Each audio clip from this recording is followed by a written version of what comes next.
మీ ఇష్టం. I have to do this. You వెళ్ళిపోమంటే ఇటు వెళ్ళిపోతాను. You have no right to arrest me. I have right to an advocate. ఎవరు చెప్పి in writing ఏంటి నాకు పద్ధతి కాదు కదా.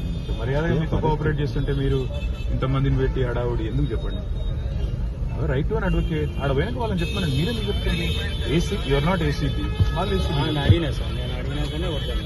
వాళ్ళు చెప్పండి నాకు, నేను వాళ్ళని అడుగుతాను కదా, వాళ్ళు చెప్పండి నాకు.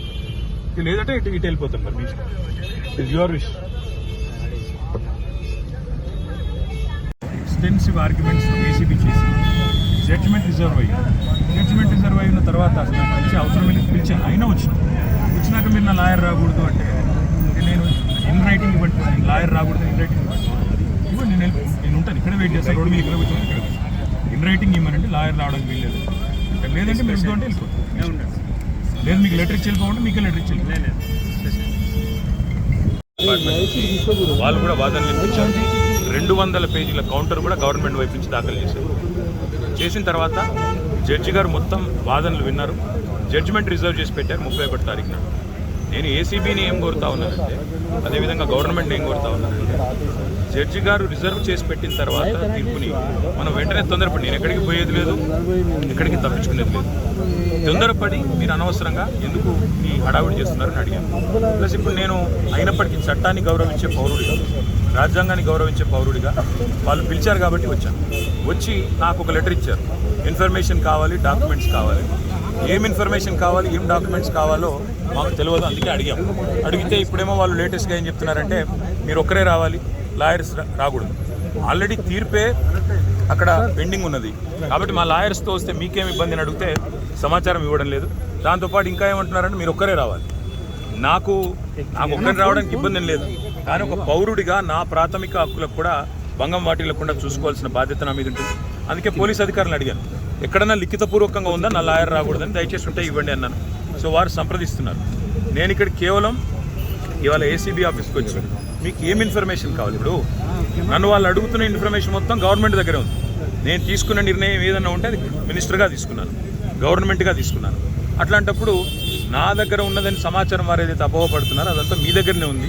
ఈ వాదన అంతా కూడా నేను ఆల్రెడీ కోర్టులో చెప్పాను. కోర్టు ఆల్రెడీ తీర్పు రిజర్వ్ చేసి పెట్టింది. హైకోర్టు మీద ఉన్న గౌరవంతో, చట్టాల మీద ఉన్న గౌరవంతో, రాజ్యాంగం మీద ఉన్న గౌరవంతో నేను ఇక్కడికి వచ్చానని చెప్పాను. వారు మరి ఏ కారణం చేతనో నా లాయర్ నాతో రాకూడదు అంటున్నారు. మరి ఒక పౌరుడిగా నాకు నా లాయర్ను వెంటబెట్టుకుని విచారణలో భాగస్వామ్యం చేసే అధికారం నాకుందని నేను అనుకుంటున్నాను. లేదు అని వారు అంటున్నారు. భారత రాజ్యాంగం నడుస్తుందని నేను అనుకుంటున్నా. కాదు రేవంత్ రెడ్డి రాజ్యాంగం మాత్రమే ఇక్కడ నడుస్తుంది తెలంగాణలో వాళ్ళు అంటున్నారు. చూడాలి మరి వాళ్ళు ఏం చెప్తారో. దాని మీరు ముందుగా ఇన్ఫార్మ్ చేశారా అడ్వకేట్స్ వస్తున్నట్టుగా? బ్రదర్, వాళ్ళు హైకోర్టు తీర్పు రిజర్వ్ చేసిన తర్వాత నిజాన్ని నన్ను పిలవాల్సిన అవసరమే లేదు. హైకోర్టులో చాలా గంటల వాదనలు వాళ్ళు వినిపించారు ఏసీబీ తరఫున. ఇవాళ కొత్తగా మళ్ళీ ఇప్పుడు శోధించేది సాధించేది ఏమి లేదు. చెప్పాల్సింది కూడా చెప్పకుండా ఇక్కడేదో హడావుడి చేసి నిన్న రైతు భరోసా ఎగ్గొట్టారు కాబట్టి రైతు భరోసా నుంచి తప్పించుకోవడానికి 2 రోజులు మీడియాలో ఈ డ్రామా నడపాలని రేవంత్ రెడ్డి గారు అనుకుంటున్నారు. దీనికి మేము బాధపడం. రేవంత్ రెడ్డి గారు ఏమనుకున్నా 15,000 ఇస్తానని చెప్పి 12,000 ఇచ్చిన విషయము ప్రజలకు గుర్తుంది. మీరు ఎన్ని డ్రామాలు చేసినా మాకు ఇంకో సమాచారం కూడా ఉంది. నేను ఇక్కడికి రాగానే కావాలని కేటీఆర్ ఇంటి మీద రైడ్స్ అని చెప్పి అక్కడ రైడ్లు చేయించాలని ఆలోచన చేస్తూ ఉన్నాను. పర్వాలేదు, ఇవన్నీ డ్రామాలు మాకు తెలుసు. మీరు ఎన్ని డ్రామాలు చేసినా రాష్ట్ర ప్రజలకి నేను చేసే విజ్ఞప్తి ఒకటే, 420 హామీలు ఏవైతే రేవంత్ రెడ్డి ప్రభుత్వం ఇచ్చిందో అది అమలు చేసేదాకా కొట్లాడదాం. కేసులు ఎన్ని పెట్టినా, మీడియా మేనేజ్మెంట్ పాలిటిక్స్ ఎన్ని చేసినా భయపడాల్సిన అవసరం లేదు, బాధపడాల్సిన అవసరం లేదు. వాళ్ళు ఎన్ని రైడ్స్ చేసుకున్నా, ఎన్ని డ్రామాలు చేసినా సరిపోతుంది. నా లాయర్లు ఉంటే వాళ్ళకి వచ్చిన ఇబ్బంది ఏంటంటే, నాతో పాటు లాయర్లు ఉంటే నా రైట్స్ ప్రొటెక్ట్ చేయబడతాయి. ఇక్కడ మా పట్నం నరేందర్ రెడ్డి గారిని అరెస్ట్ చేసినప్పుడు ఆయన ఇవ్వని స్టేట్మెంట్ ఇచ్చినట్టుగా పోలీసులు తప్పుడు వార్తలు రాసి మీడియా క్లిక్ చేశారు.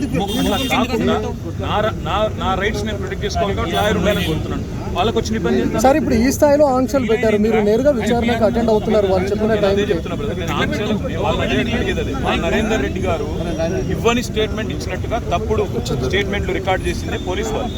అందుకే నాకు వాళ్ళ మీద నమ్మకం లేదు కాబట్టి నా లాయర్లను తెచ్చుకున్నాను. ఇప్పుడు మా ఇంటి మీద రైడ్స్ రైడ్స్ చేసుకుంటే నాకు తెలిసి ఏం చేయబోతుంది, రైడ్స్ చేసి అవసరమైతే కొన్ని ఇంప్లాంట్ చేసి కొన్ని లేనిపోని సృష్టించి అందులో ప్లాంట్ చేసి దాని మీద కేసు బనాయించాలని వీళ్ళ చిల్లర ప్రయత్నం.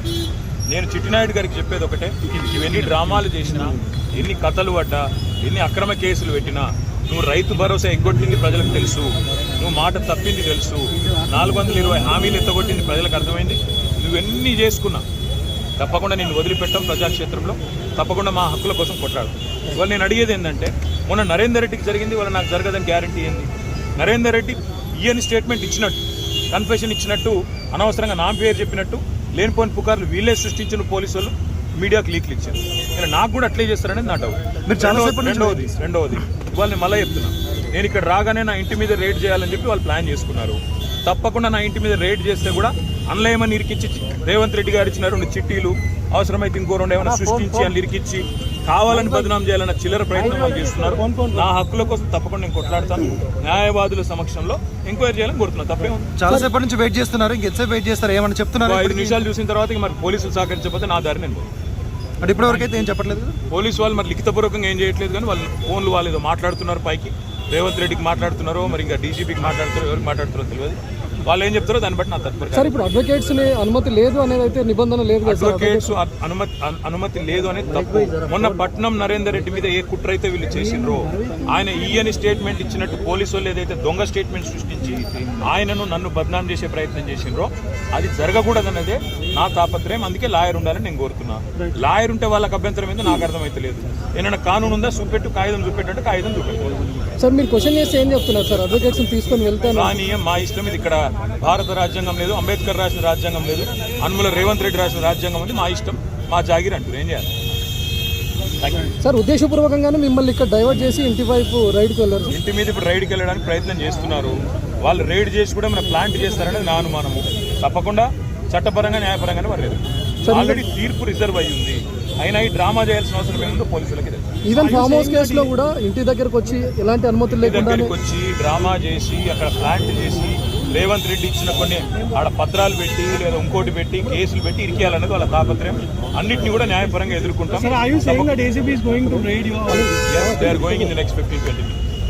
మీరు ఒక మాజీ మంత్రి ఇలా రోడ్డు మీద కాకుండా కనీసం లోపలికి పిలిచైనా చెప్పాల్సిన వాళ్ళ విఘ్నత, అది రేవంత్ రెడ్డి గారి యొక్క విఘ్నత, వారి యొక్క తెలివితేటలు. నేను సహకరించడానికి ఇక్కడికి వస్తే నన్ను కనీసం లాయర్ కావాలని నేను కోరేందుకు కారణం ఒకటే. మొన్ననే పట్నం నరేందర్ రెడ్డి విషయంలో వీళ్ళు చేసిన కుట్ర, రేవంత్ రెడ్డి డైరెక్షన్ ప్రకారం పట్నం నరేందర్ రెడ్డి మీద ఇవ్వని స్టేట్మెంట్ ఇచ్చినట్టు అభూత కల్పనలు సృష్టించి, ఊహాజనితమైన వార్తలు సృష్టించి బదనాం చేసే ప్రయత్నం చేసి ఆయన కన్ఫెషన్ ఇచ్చిండు, కేటీఆర్ను ఏం చేసిండని లేనిపోని కథ చేసిండ్రు. మళ్ళీ మాకు అట్లా జరగకూడదు అనేది నా థాట్. Thank you.